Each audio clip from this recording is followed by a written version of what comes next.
Hi all, നമുക്കും ഒരു മാമ്പഴക്കാലം. ലോകമെമ്പാടും പഴങ്ങളുടെ രാജാവെന്നാണല്ലോ മാമ്പഴത്തിനെ വിശേഷിപ്പിക്കാറുള്ളത്. ഈ കൊടും ചൂട് നമുക്ക് ഏറ്റവും അധികം ആശ്രയിക്കാവുന്ന നാവിനും വയറിനും ഒരേപോലെ കുളിർമയേകുന്ന മാമ്പഴം എന്നെപ്പോലെ നിങ്ങൾക്ക് ഓരോരുത്തർക്കും പ്രിയങ്കരമായിരിക്കുമല്ലോ. അതുകൊണ്ട് തന്നെയാണ് കോട്ടയത്തൊരു മാമ്പഴ ഫെസ്റ്റ് എന്ന പരസ്യം കണ്ട ഉടൻ ഒന്നും നോക്കാതെ ചാടിയിറങ്ങിയത്. പക്ഷേ സത്യം പറയാലോ, കൊതിയൂറുന്ന നാവുമായി ചെന്ന് കയറിയത് മറ്റു ചില സിംഹങ്ങളുടെ മടയിലേക്കായിരുന്നു. കണ്ടില്ലേ, വ്യത്യസ്ത വിഭാഗങ്ങളിൽപ്പെട്ട പക്ഷികൾ, എലികൾ, മീനുകൾ, പൂച്ചകൾ, പാമ്പ് തുടങ്ങിയ ഒരുപാട് വിസ്മയങ്ങളാണ് ഇവിടെ നിങ്ങളെ കാത്തിരിക്കുന്നത്. കോമൺ ഫെസൻ, ഗോൾഡൻ ഫെസൻ, ഷെർ ഫെസൻ മുതലായ ഇന്ത്യൻ ഫെസൻറ്റുകളും ഒരുപാട് വ്യത്യസ്ത ഇനങ്ങളിൽപ്പെട്ട പ്രാവുകളുമാണ് ഏറ്റവും അധികം കാഴ്ചക്കാരെ ആകർഷിച്ചതെന്ന് എനിക്ക് തോന്നുന്നു. കാരണം നമ്മുടെ നാട്ടിൽ ഒരുപക്ഷെ എല്ലാ വീടുകളും സ്ഥിരമായി വിരുന്നു വരാറുള്ളൊരു പക്ഷിയാണല്ലോ പ്രാവ്. എന്നാൽ ഇവിടെ നിങ്ങൾക്ക് പരിചയമുള്ളതിലും എത്രയോ അധികതരം പ്രാവുകളാണ് കൂട്ടിലടയ്ക്കപ്പെട്ട നിലയിലെങ്കിലും കാണുന്നത്. തിരക്ക് കാരണം കൃത്യമായി പേരുകൾ മനസ്സിലാക്കാൻ സാധിച്ചില്ലെങ്കിലും കോഴി വിഭാഗത്തിൽപ്പെട്ട ഹൈബ്രിഡ് ഇനങ്ങളും ഒരുപാടായി കാണാൻ സാധിച്ചു. അതുമാത്രമല്ല, ഗോൾഡൻ കോണൂർ, സൺ കോണൂർ തുടങ്ങിയ തത്തകളും വ്യത്യസ്തമായ കാഴ്ചയായി അനുഭവപ്പെട്ടു. ഒപ്പം അനന്തമായ ആകാശത്തിൻ്റെ സ്വാതന്ത്ര്യത്തിൽ പാറിപ്പറന്ന് നടക്കേണ്ട ഇവയെ ഇങ്ങനെ കൂട്ടിലടച്ചതിൽ ചെറിയൊരു വേദനയും മനസ്സിലെവിടോ മിന്നിമറഞ്ഞു. ഇവയെല്ലാം കണ്ട് മുന്നോട്ട് നടക്കുകയാണ് പെട്ടെന്നൊരാൾക്കൂട്ടം ശ്രദ്ധയിൽപ്പെട്ടത്. കാര്യം എന്താണെന്ന് ഞങ്ങൾക്ക് ആദ്യം മനസ്സിലായില്ല. അങ്ങനെ ഞങ്ങൾ നേരെ ആൾക്കൂട്ടത്തെ വകഞ്ഞു മാറ്റി ചെന്നപ്പോഴാണ്, ഹാഹാ അടിപൊളി, വളരെ കൂളായി പാമ്പിനെയും കഴുത്തിലിട്ട് നിൽക്കുന്ന ചേട്ടന്മാരെ കണ്ട് കിളി പാറി പറന്നുപോയി. അവർ സെൽഫി എടുക്കാൻ വിളിക്കുന്നുണ്ടായിരുന്നു. പക്ഷേ ധൈര്യക്കൂടുതൽ കാരണം പോകേണ്ടെന്ന് വെച്ചു. എനിക്ക് എപ്പോൾ കണ്ടാലും ദിനോസർ കുഞ്ഞെന്ന് തോന്നുന്ന ഇഗ്വാന മുരിങ്ങയിലയും തിന്ന് പാവത്താനായി ചില്ലുകൂട്ടിൽ സുഖസുഷുപ്തിയിലിരിക്കും. കുറേയധികം മീനുകളുടെ ശേഖരവും കാണാൻ സാധിച്ചെങ്കിലും അതിൽ പ്രത്യേകിച്ച് പുതുമയൊന്നും തോന്നിയില്ല. അടുത്ത കാലത്തായി എല്ലാ ഫെസ്റ്റുകളിലും ഓഷ്യാനിക് എക്സ്പീരിയൻസ് ലഭിക്കുന്ന തരത്തിൽ മീനുകളെ ക്രമീകരിക്കാറുണ്ടല്ലോ. ഡ്രാക്കുള കോട്ടയിലും പ്ലേഗ് പരത്തുന്ന വൃത്തികെട്ട ഓടകളിലൊക്കെ ഒളിച്ചിരിക്കുന്ന കപ്പയുടെ മൂടൊക്കെ മാന്തുന്ന വൃത്തികെട്ട ജീവിയാണല്ലോ നമുക്കെലികൾ. പക്ഷേ ഇത്ര സുന്ദരന്മാരും സുന്ദരികളുമായ എലികൾ ഈ ഭൂമി മലയാളത്തിലുണ്ടെന്ന് ഇവരെ കണ്ടപ്പോഴാണ് എനിക്ക് മനസ്സിലായത്.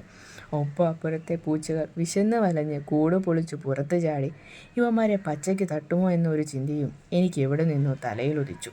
അങ്ങനെ പച്ചപ്പും ഹരിതാഭയും വന്യജീവികളെയുമൊക്കെ കണ്ട് കണ്ണുമിഴിച്ച് മൂക്കും ചുളിച്ച് നടന്ന നീയപ്പോഴാണ് ഒറ്റ വളവ് ഡിം, അടുക്കളയിൽ നിന്ന് അരങ്ങത്തേക്ക്. പൂച്ചയും പോയി, പ്രാവും പോയി. പകരം നല്ല ഒന്നാം തരം കട്ടിൽ, മേശ, കസേര, gas stove, electronic cooler, fan, പോരാത്തതിന് 150 രൂപ കൊടുത്താൽ രാഹുകേതു അടക്കം സകല ദോഷങ്ങളെയും കണ്ടുപിടിച്ച് ഭാവി പ്രവചിക്കുന്ന കമ്പ്യൂട്ടർ ജോയ്സിനും. അല്ലെങ്കിലും വെറൈറ്റി വേണമല്ലോ, വെറൈറ്റി. കുറച്ചു നേരമായി കാണാതായ ഹസ്ബൻഡിനെയും കുഞ്ഞിനെയും നോക്കിയപ്പോൾ അവർ ഒരു ബുക്ക് സ്റ്റോളിൽ നിൽക്കുന്നത് കണ്ടു. കട്ട ദസ്തയോവ്സ്കി ഫാനായ പുള്ളി കുഞ്ഞിനെയും വഴിതെറ്റിക്കാൻ ശ്രമിക്കുന്നുണ്ടായിരുന്നു. കാര്യം അപ്പോഴേക്കും വന്നത് മാമ്പഴക്കാലം ആണെന്നതൊക്കെ ഞങ്ങൾ മറന്നുപോയിരുന്നു.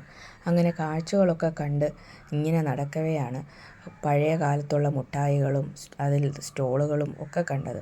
നമുക്ക് ഏത് വേണമെങ്കിലും എടുക്കാം.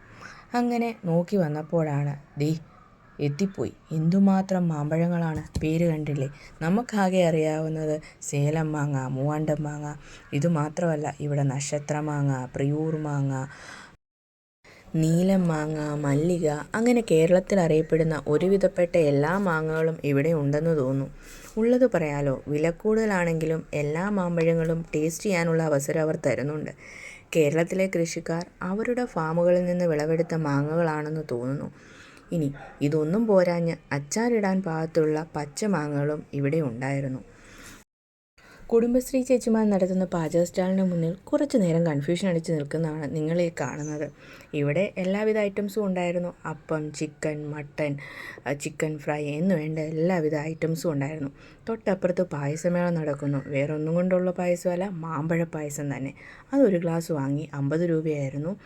അതിന് തൊട്ടപ്പുറത്തായിട്ട് ഈ ചേട്ടൻ നിന്ന് നല്ല അസലായിട്ട് കുലുക്കി സർബത്ത് ഉണ്ടാകുന്നു. ഗ്ലാസ് ഇപ്പോൾ പൊട്ടും എന്ന് തോന്നും, പക്ഷെ പൊട്ടില്ല. അതും ഒരു ഗ്ലാസ് വാങ്ങി കുടിച്ചു. കാര്യം വളരെ വേഗം തീർന്നു പോയെങ്കിലും നല്ല രസമായിരുന്നു എല്ലാ കാഴ്ചകളും. തീർന്നില്ലേ? ഇത് പഴയ കളർ ഫോട്ടോസ്റ്റാറ്റ് പരിപാടി. പിന്നെ ഒരുപാട് തൈകൾ ഇവിടെ വിൽപ്പനയ്ക്ക് വെച്ചിട്ടുണ്ട്. വിയറ്റ്നാം പ്ലാവ്, മലേഷ്യൻ പ്ലാവ്, ഇതിനൊക്കെ ഇപ്പോൾ ഭയങ്കര ഡിമാൻഡാണെന്ന് തോന്നുന്നു. ഒരു ചെറിയ പ്ലേ ഏരിയയും അവിടെ സെറ്റ് ചെയ്തിട്ടുണ്ട്. അതിലിരുന്ന് സാഹസിക കാണിക്കാനുള്ള പ്രായം കുഞ്ഞിനാകാത്തത് കൊണ്ടും ചെറിയ മഴച്ചാറ്റൽ തുടങ്ങിയതുകൊണ്ടും ഞങ്ങൾ കോട്ടയം മാമ്പഴക്കാലത്തോട് തൽക്കാലം വിട പറഞ്ഞു പുറത്തേക്ക് ഇറങ്ങിയാണ്. അപ്പോൾ വീണ്ടും കാണുന്നത് വരെ എല്ലാവർക്കും വണക്കം. വീഡിയോ ഇഷ്ടപ്പെട്ടെന്ന് കരുതുന്നു. Thank you.